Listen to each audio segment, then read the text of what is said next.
मेरा सिंपल एक था कि मेरे क्योंकि डिपार्टमेंट में है, पॉलिटेक्निक मेरे अंडर आते हैं, स्किल के अंदर और स्किल डिपार्टमेंट के अंदर, और लिहाजा उसी सिलसिले में क्योंकि थोड़ा सा मैं खुद भी देखना चाहता हूँ अपनी, क्योंकि जैसे उमर साहब हमारे चीफ मिनिस्टर साहब ने भी कहा कि सरकार वो जो लोगों के दरवाजे तक जाए, और हम ये भी देखने के लिए आया था कि बच्चों का आज पहला दिन था यहाँ कॉलेज का, और मैं देखना चाहता था कि उनको क्या क्या फैसिलिटीज़ हैं, उनको क्या क्या सहूलतें यहाँ पे मिल रही हैं। तो लिहाजा हमने देखा है, और काफ़ी सारे जो यहाँ की फैकल्टी है उनके साथ बात करने का मौका मिला है, और कुछ चीज़ें मेरे लिए भी नई थी और मैंने देखी, और दोबारा मैं एक विजिट रखूँगा, मैं लोगों के साथ एक मीटिंग रखूँगा, और कुछ चीज़ें जो बीच में खामियां हैं, जो इनकी भी कुछ डिमांड्स हैं, जैसे उनकी कैजुअल लेबर को मेरे से बात कर रहे थे, मैंने उनसे अभी बात की नहीं, वो कुछ कह रहे थे, मैं सुनूंगा उनको। तो लिहाजा इनको भी सुनना, क्योंकि फैकल्टी को भी सुनना, जो यहाँ की कैजुअल लेबर है उनको भी सुनना, और उसके साथ साथ जो बच्चे हैं यहाँ पे, जो हमारे भावी इस देश के और जम्मू कश्मीर के भावी फ्यूचर है हमारा जम्मू कश्मीर का और हिंदुस्तान का, तो उनको भी मिला, मैं उनसे भी इंटरेक्शन की है। तो लिहाजा कुछ चीज़ें मैंने देखी हैं, और सिर्फ ये एक रूटीन में एक ऐसे ही मेरी एक विजिट थी, उसमें हम ज़्यादा कोई हमला करने की ज़रूरत नहीं है कि कोई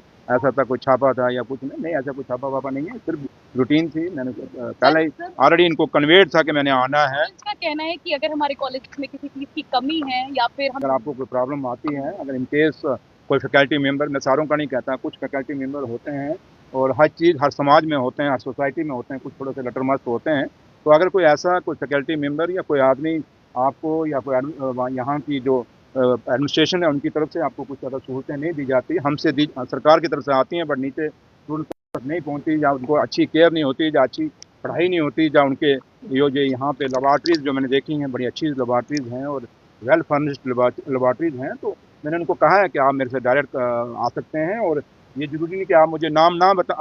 आप शरेआम ना बताएं, कम से कम मेरे ऑफिस में कभी भी आ जाएं या मुझे कन्वे कर दें, मेरे व्हाट्सएप पे कन्वे कर दें, उस चीज़ पर जरूर एक्शन होगा, मैंने एक्शन लिए भी हैं और आपने देखा होगा। तो लिहाजा मकसद एक ही है ना, किसी को डराने का मकसद हमारा नहीं है या किसी को धमकाने का मकसद नहीं है। हमारा एक है कि हर आदमी, जैसे सरकार अपना अकाउंटेबिलिटी समझ रही है कि हमारी लोगों के आगे, क्योंकि ये जो लोग हम जिनके पास में आए हों ये भी तो वोटर हैं। अब हम में से कोई मेरे होंगे, कोई किसी और के होंगे, किसी और के होंगे, किसी अलग अलग पार्टियों को वोट डाले होंगे, कोई सारों को डाला, लेकिन है तो डेमोक्रेसी के लोग हैं, इसी डेमोक्रेसी में ये बसते हैं। तो लिहाजा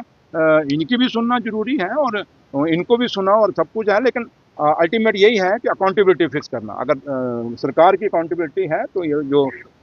सरकार के फेसेस हैं, जो सरकार के पहिए हैं, जो सरकार के काम करने वाले आगे मिशनरी है, उनका भी फर्ज है कि वो अपनी अकाउंटेबिलिटी रखें। तो लिहाजा उसी सिलसिले में आया हूँ और उम्मीद करते हैं कि मेरी इस विजिट के बाद जो थोड़ी बहुत खामियाँ हैं वो दूर हो जाएंगी और इन चीज़ों को रिपीट नहीं होंगी। और अगर रिपीट कोई करेगा तो फिर देखेंगे क्या होता है। मोदी साहब 2025 का बजट पेश होने जा रहा है। आपने पूरे कॉलेज का नहीं, छोटी मोटी, क्योंकि आज फर्स्ट ईयर कॉलेज खुला है तो अभी आज खामियाँ हम क्या निकालेंगे। मैं जस्ट बच्चों को मिलने आया था, तो लिहाजा उनसे मिला हूँ और फिर एक आधी विजिट करेंगे, हम फिर आएंगे। इनकी जो पॉलिटेक्निक की जो एक सारे पॉलिटेक्निक जो जम्मू सूबे के हैं, मैं उनसे बैठ के उनकी एक मीटिंग बुलाऊंगा, उनसे बात करूंगा, तो इनसे भी सुनेंगे कि इनको प्रॉब्लम क्या क्या है। तो लिहाजा कुछ चीज़ें जो देखी हैं हमने, कुछ है जो कहीं कुछ है, तो उसको अब यहाँ आपके सामने डिस्क्लोज करने की मैं जरूरत नहीं समझूंगा और ना करूँगा, क्योंकि हमारे लोग हैं, हम में से हैं और हाँ हमारे साथ आखिर हमें चलना तो इनके बुनियाद पर ही है, इनके बलबूते ही चलना। तो लिहाजा इसमें ज़्यादा हमें इफ एंड बट लगाने की जरूरत नहीं है। बजट को लेकर कहते हैं कि जम्मू कश्मीर एक वो था कि नया बजट आएगा, जम्मू कश्मीर को स्पेशल मिलेगा। देखिए,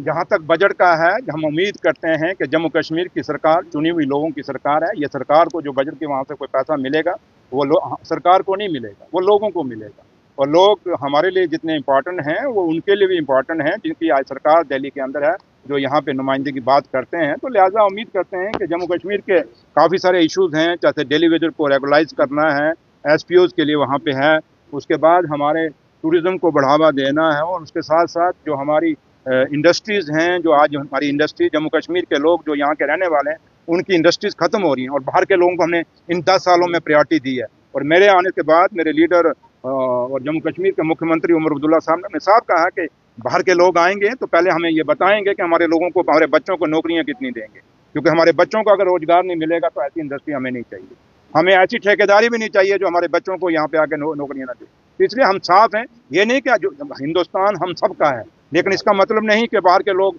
यहाँ पे आएंगे, हमारी नौकरियाँ भी ले जाएंगे, ज़मीनें भी ले जाएंगे, हमारे टूरिस्ट टूरिस्ट प्लेसेज की ज़मीनें भी खरीद के चले जाएंगे, हम जाने देंगे? नहीं जाने देंगे। लिहाजा और लेकिन एक बात ज़रूर कहूँगा कि आज खास करके जम्मू के लिए एक बहुत बड़ी जम्मू को सोचना पड़ेगा कि जम्मू ने क्या करना है, क्योंकि जम्मू का आज इंडस्ट्री खत्म हो रही है। आज जम्मू का दुकानें खत्म हो रही हैं, क्योंकि ट्रेन आने के बाद जब ये कश्मीर में सीधी जाएगी तो जम्मू में व्यापार खत्म हो जाएगा। हम कभी नहीं चाहेंगे, ना उमर साहब चाहेंगे, ना हम चाहेंगे कि जम्मू रेलवे स्टेशन और जम्मू कभी पठानकोट बन जाए, क्योंकि हमारे बुजुर्ग बताते थे कि पठानकोट पहले बड़ी वहाँ पे गहमा-गहमी हुआ करती थी, लेकिन जब ट्रेन जम्मू में आ गई उसके बाद पठानकोट खाली हो गया। लेकिन हम कभी नहीं चाहेंगे अगर जम्मू खाली हो गया तो आप सब भी खाली हो जाएंगे, हम भी खाली हो जाएंगे। इसलिए जम्मू पे गौर करने की ज़रूरत है। यहाँ पार्टियों की बात नहीं है, यहाँ मज़हबों और धर्मों की बात नहीं है, यहाँ बात एक ही है कि जम्मू में चाहे हिंदू है, चाहे मुसलमान है, चाहे सिख है, चाहे ईसाई है, जिस कौम से भी वाबस्ता है, जिस धर्म से भी वाबस्ता है, हर आदमी को जीने का हक है। ये आईनी हक है हमें बाबा साहब भीमराव अम्बेडकर ने दिया हुआ।